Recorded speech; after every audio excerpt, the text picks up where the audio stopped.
Good people of the Grove. I was not able to do a growth group video with you last time, but the new Geico salesman was able to, and we are really glad to have him on our team. But we're back in Exodus with growth group. Of course, the teen growth groups are happening this week, so we wanted to put before you a fresh video. Not just to give you information, but ultimately to fuel formation. That's a huge difference. And so because of that, we can't cover everything in here. Instead, your job, your joy, is to go and pursue the Lord and find all the information that you can on your own and then come together for the purpose of formation in your growth groups. As you do that, as you know, this week we are covering the same three questions we've always covered, and that is, what does this reveal about God? What kind of God is being revealed here in this passage? What kind of humans are being revealed, or what is it about humans and about me in particular that's being revealed here? And then what must I do as a result of these truths? And this week, we are in Exodus chapter 21, 22, and then the first 9 verses of chapter 23. And as we get into this, I'm going to tell you, it is a tough read. Not because of the content or that it's complicated, because like right off the bat, you are hit with something that you don't expect, and that is the issue of humans enslaving other humans, and God not just outrightly telling you that it's wrong, but instead giving you instructions on how to do it well. That is a little disconcerting in modern America after our country has had so much difficulty, so much injustice in our history of slavery. And so it's really hard for us with Western eyes to look at these passages and to read them the way that they would have read them. And so I want to help with that. Ultimately, what you have to see throughout this scripture is first and foremost, and it's embedded in there is a prohibition. I think it's around verse 7 of 22. There is a prohibition there about not kidnapping another person for your own sake or your own property. That if you do that, you will be killed. And so what you have to understand is that slavery in America was done through ungodly means. Is not the way that Israel slavery was happening. So you've got this story in Exodus where you've got God's people who were enslaved in Egypt. He sends a deliverer in Moses and rescues them from that slavery. And then the people of Israel repeat the sins of their fathers, ultimately. For us, for our country, we kidnapped people from other countries and brought them to be part of our own. That's absolutely forbidden in the scriptures, both Old and New Testament.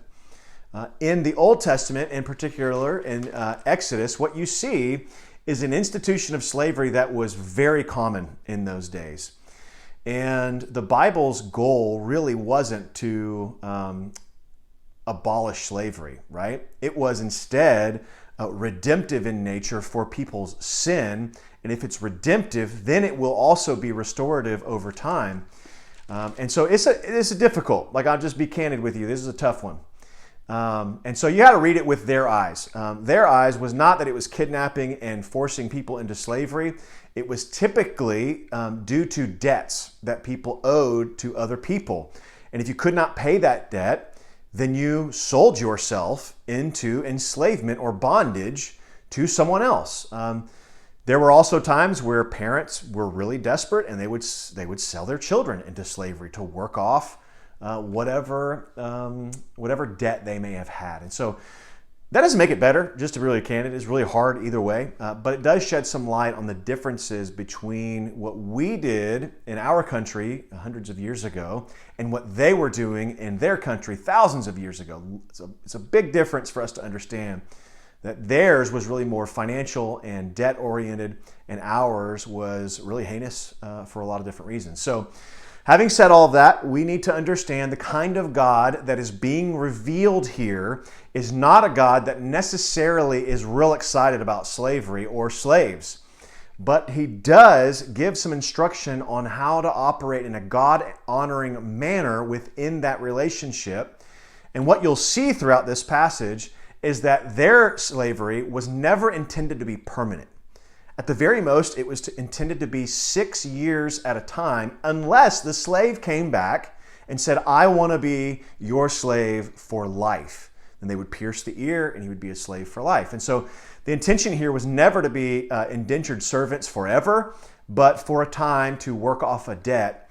And so what you see in all of this, and in all of this passages, the biggest thing that I think you see is that God, our God, is a God of justice. And you might say, well, it's pretty unjust for him to allow for slavery. Well, that's true in some ways, but he's not unjust. I will say that. We got to see it in the eyes of the Israelites. He is not unjust in any way, but it would be unjust for there to be a debt to be repaid. And the way that happened back in the day was that you enslaved yourself to pay off debts. And so he is very much working a system, our God, where justice can still be realized when there's a debt to be paid. And so he's using this to execute justice. He will use even the most heinous things or the most unideal things to execute justice in every way he can. And so I want you to hear that he is not a God of injustice in any way. He's a God of justice, and he will use whatever it takes to maintain justice on the earth. So our God is just. I would like to quote one or two passages to help you see that. I think that you can see it throughout. And you see it throughout when there's payment for sin, when there's payment for an ox that gores someone. I mean, you name it, and God is making sure that there is justice to be had. The other thing that I think it makes really evident here is that he gave the law as a mercy to us to govern sin. When you think about a governor, I think about an old U-Haul that I drove across the country. It had a governor at 60 miles an hour. That meant it could not go past, this U-Haul could not go past 60 miles an hour. Didn't matter what the speed limit was. Didn't matter if you were in peril on the road and you needed to speed up. It wasn't going past 60. So it prevented us from, I guess in their eyes, it prevented us from breaking the law further. Even though, let's say, that if the speed limit was 55, we couldn't go past 60.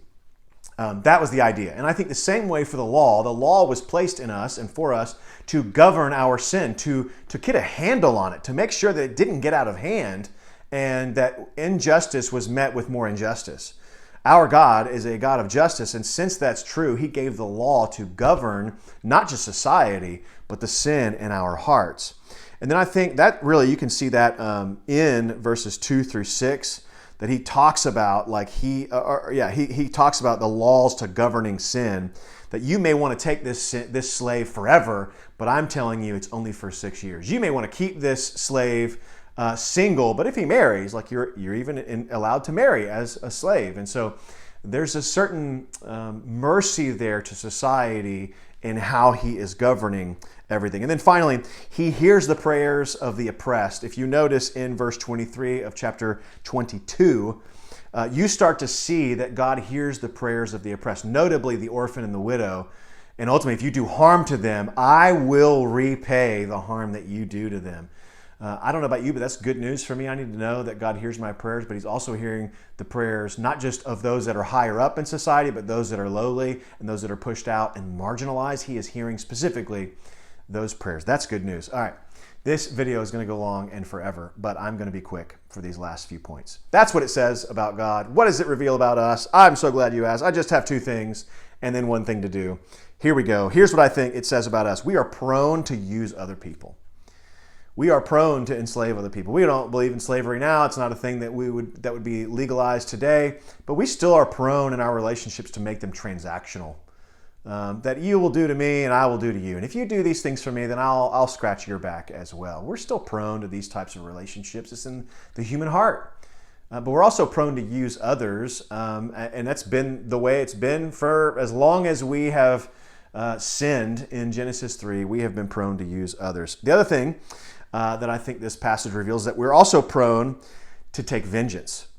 If you'll notice in chapter 21, verses 23 through 25, you've got this very common eye for an eye, tooth for a tooth, hand for hand, foot for foot, life for life.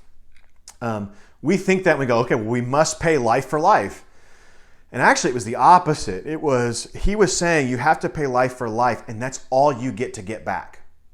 If he takes your foot, then take their foot. You don't get to take their leg too.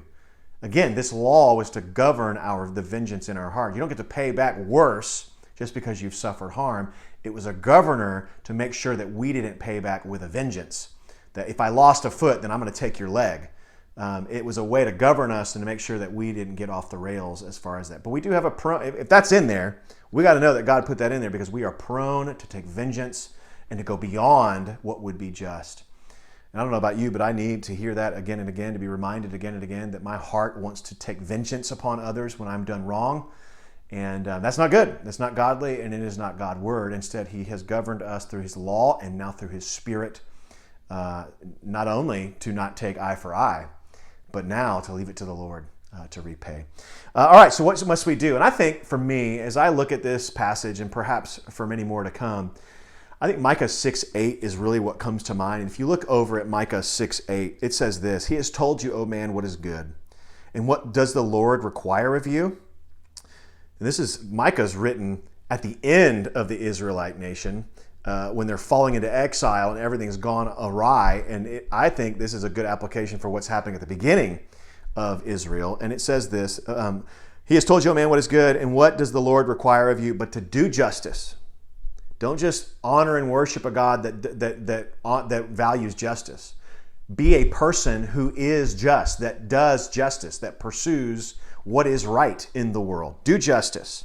To love kindness. This is why slavery has been abolished, because it's not kind to enslave other people. So you love kindness. Love it. Don't just tolerate it. Don't just do it just because okay, I guess I'll be kind right here. I guess I'll have to just only take a foot if he takes a foot. No, pursue love kindness. And then finally, to walk humbly with your God. You see, if you walk with God, you will have humility. And those who walk away from God end up having no humility. They go hand in hand. And so do justice, right? Love kindness and walk humbly with your God. If we did these things, I would bet the world would take notice. And I would bet that our friends would take notice, our networks would take notice, and the nations around us would go, now, I don't know what's going on in that church or with those people in that group, but I do know that they want to pursue what's right, no matter what.